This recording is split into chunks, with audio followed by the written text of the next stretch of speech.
বাফুফের mega ট্রায়ালে বিশেষভাবে নজর কেড়েছেন একজন চাইনিজ ম্যান শুনে হয়তো অনেকেই মনে করছেন যে সেই ফুটবলার হয়তো চীন থেকে এসেছিল, কিন্তু না, সেই ফুটবলার একজন বাংলাদেশি। চাকমা সম্প্রদায়ের এই ফুটবলার যুক্তরাষ্ট্র থেকে এসেছিলেন এক বুক স্বপ্ন নিয়ে। সে চেষ্টা করেছে মাঠে নিজেকে প্রমাণ করার, এবং তিনি তা করতেও পেরেছেন। কি ছিল না তার পায়ে! বল নিয়ে ড্রিবলিং, অসাধারণ স্কিল আর দুর্দান্ত ফিনিশিং, সব মিলে পুরো ট্রায়াল জুড়ে যেন সাদা চুলের এই ফুটবলারই ছিল সবার আলাদা নজরে। এতক্ষণ যে ফুটবলারের গুণগান গাইলাম তার নাম হলো বিতোষক চাকমা। বাফুফের ট্রায়ালে জুনিয়র গ্রুপের ম্যাচে অসাধারণ পারফরমেন্সের সাথে একটি গোলও করেছেন 17 বছর বয়সী এই উইঙ্গার বিতোষক চাকমা।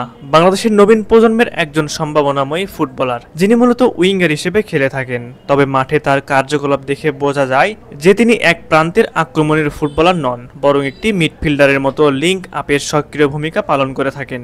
বাংলাদেশের ক্লাব ফুটবলে এবং জাতীয় দলের অনুশীলনে বিতোষকের এই ধরনের বহুমুখী খেলা ফুটে ওঠে। তার খেলার স্টাইল অনেকেই আর্জেন্টাইন উইঙ্গার আনহেল ডি মারিয়ার সাথে তুলনা করেন।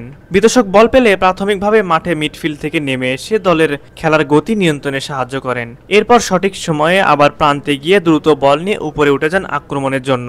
এতে প্রতিপক্ষের রক্ষণ ভেঙে ফেলার যোগ সৃষ্টি হয়। বিতোষক চাকমার ফিটনেস এবং দৌড়ঝাঁপ প্রতিপক্ষের উপর চাপ সৃষ্টি করতে সাহায্য করে। এছাড়াও তিনি পাসিং, বলের উপর দখল এবং ড্রিবলিংয়ে ভালো দক্ষতা দেখিয়েছেন, যা তাকে দলীয় আক্রমণে গুরুত্বপূর্ণ ভূমিকা দেয়। যদিও এখনো জাতীয় দলের ফুটবলারদের সাথে তার অভিজ্ঞতার ফারাক রয়েছে, তবে তার ধারাবাহিক পারফরমেন্সে জাতীয় দলের ভবিষ্যতের জন্য তিনি একজন সম্ভাবনাময় সদস্য বলে প্রমাণিত হচ্ছেন। বাংলাদেশ ফুটবলে তরুণ প্রতিভাদের বিকাশের জন্য তার মতো খেলোয়াড়দের অধিক প্রয়োজন। বিতোষক চাকমা তার খেলার মাধ্যমে প্রমাণ করেছেন যে তিনি কঠোর পরিশ্রমী, টেকনিক্যালি দক্ষ এবং দলের জন্য সর্বোচ্চ দায়বদ্ধতা দেখাতে সক্ষম। সামনে আরও অভিজ্ঞতা এবং সুযোগ পেলে তিনি জাতীয় দলের গুরুত্বপূর্ণ সংযোজন হতে পারেন। যদি কোনো অনিয়ম দুর্নীতি না হয়, তাহলে হয়তো কপাল খুলতে যাচ্ছে বিতোষক চাকমার। এই তরুণের পায়ে যে প্রতিভা, চোখে যে আগুন, তা কখনো চাপা পড়ে থাকার নয়। শুধু প্রয়োজন একটা সঠিক সুযোগ, একটা স্বচ্ছ প্ল্যাটফর্ম। আশা করি এবার সব ঠিকঠাক হবে, আর আমরা দেখতে পাবো পাহাড়ি জনপদ থেকে উঠে আসা একজন প্রকৃত ট্যালেন্টকে জাতীয় দলের জার্সি গায়ে জড়াতে।